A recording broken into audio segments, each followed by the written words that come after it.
Ah oui.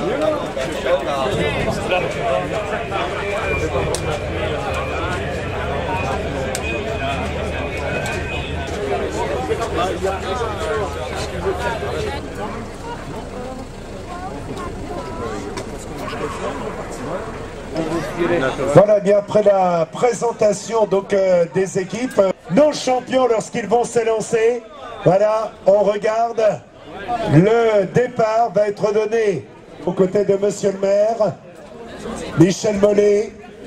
Voilà, messieurs les coureurs, départ, 15 secondes.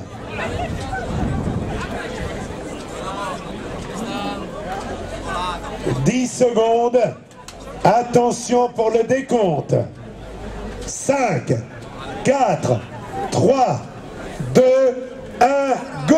Allez, on les applaudit globalement, que le meilleur gagne. 165 km, 165 coureurs du moins. Au départ, près de 200 km de course. Voilà pour les 21 équipes présentes dans le peloton. C'est parti donc pour ce Grand Prix d'Isberg 2008. Donc avec Anthony Ravard du moins qui a marqué les points de la dernière épreuve, mais c'est Jérôme Pinault qui est en tête avec 142 points. Le deuxième est David Lelay avec 114 points. À voir que les jeunes champions de demain eh bien, précèdent le peloton, donc on l'a dit. Et derrière, eh bien, nous aurons le peloton pour le départ réel de l'épreuve. 144 CTJ 59 et une Citroën 511 WC 62 d'enlever leur véhicule. Ensemble, on applaudit tous les coureurs. C'est parti maintenant. Voilà le départ avec 2 tours d'un circuit de 5 km 200 et ensuite nous aurons un circuit de 17 km. On retrouve Marie.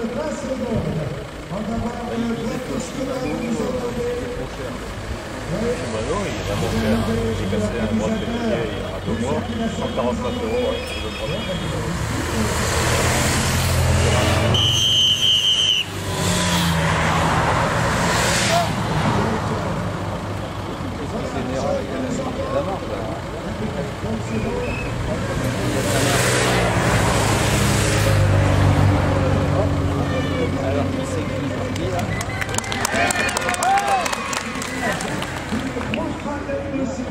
J'aime bien mis en voiture tout le temps.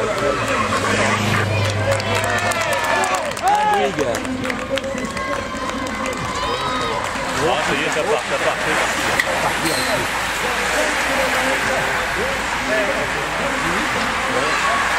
Ah ben, il y a des moments où ça fait souvent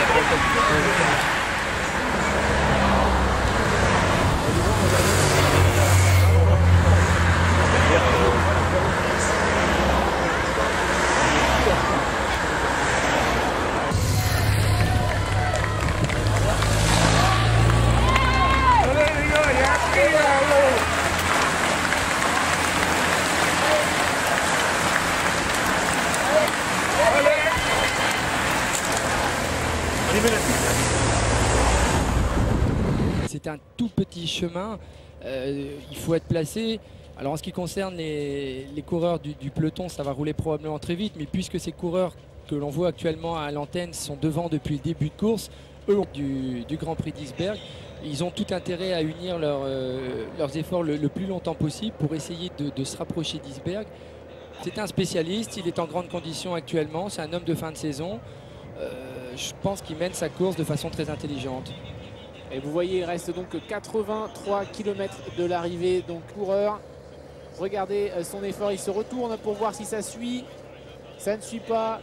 Pour l'instant, il a un peu de mal à faire David Deroux, probablement. David Deroux qui est aussi un coureur nordiste et qui a aussi à cœur de se mettre en évidence sur le Grand Prix d'Isberg. Vous savez, on essaie toujours de tenter. Il essaie de se faire un peu la belle avant Sachin. Et il profite probablement d'un moment aussi de relâchement du peloton qui avait pris des dispositions quant à la chasse. Et puis visiblement, l'équipe Bouygues Télécom et CSC attendaient peut-être un peu de renfort qui n'est pas arrivé. Donc David s'est dit tiens, je vais tenter. Mais ces 10 coureurs sont devant depuis maintenant plus de 3 heures. Et ça doit commencer à faire un peu mal aux jambes. Ouais, un petit peu mal aux jambes. Regardez, c'est Yann Huguet qui fait toute l'ascension en tête. Voilà, qui donne le ton hein, avec une allure qui est quand même assez satisfaisante. Il impose, alors qu'on voit par contre le coureur danois Winter qui est lui un petit peu plus en difficulté.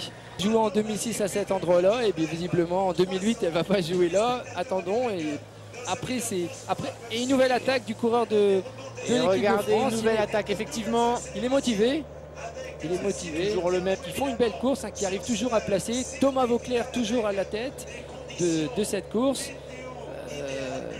On remarque quand même que sur des courses comme celle-là, c'est souvent les mêmes coureurs. On voit Chris Anker Sorensen de la CSC avec probablement...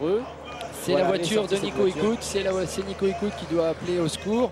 Et là, on voit donc l'équipe CSC qui secoue vraiment ce peloton dans cette ascension des Traits Blanches. On voit que ça fait mal. Kim Kirchen qui était sur la gauche de l'écran. Ça va vite presque, on a l'impression. Regardez comme il bouge son guidon, comme il est à l'effort, ce coureur de la CSC pour... Voilà, il a dû recevoir pour consigne d'essayer d'étirer au maximum ce peloton. Ça fait mal.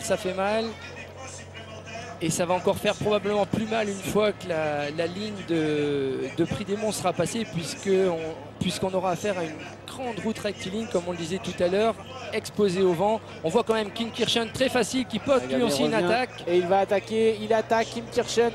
Avec dans sa roue un coureur de la CSC, regardez là-bas, on a quoi, Sapone qui revient également, peut-être Luca Paolini qui aurait laissé tomber son petit très facile Kirchen. Il a relâché son effort. Hein. Il a relâché son effort, mais attention, ça secoue dans tous les sens ce peloton. On va essayer d'attaquer.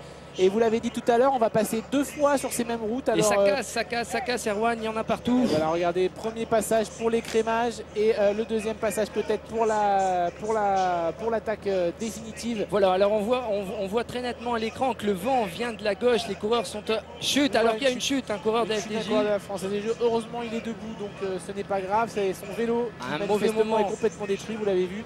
Au moment où ça accélère, donc pour lui malheureusement ça risque d'être difficile de revenir, en tout cas de revenir dans les premières positions, puisqu'il y a ce petit groupe devant avec 6 coureurs qui s'est légèrement détaché, alors qui pour l'instant... Chute d'un Cofidis, c'est Auger qui est également tombé.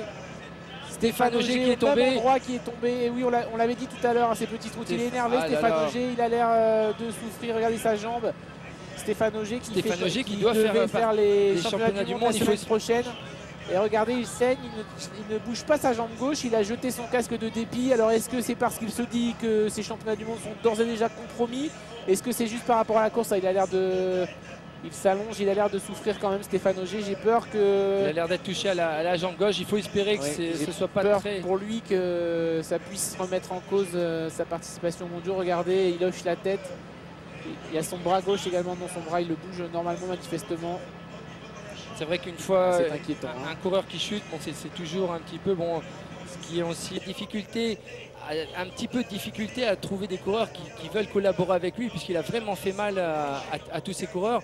Et on retrouve quand même 2 coureurs de la CSC qui redonnent le ton. Thomas Vauclair qui est là, qui participe pas beaucoup réellement qui est en train de passer maintenant. Yannick Tombac de l'équipe Gertasi qui est aussi en grande condition. Forme, Tombac en ce moment. Hein. Voilà, qui faisait pas. On remet une voilà, Anthony Roux vient de lâcher Winter.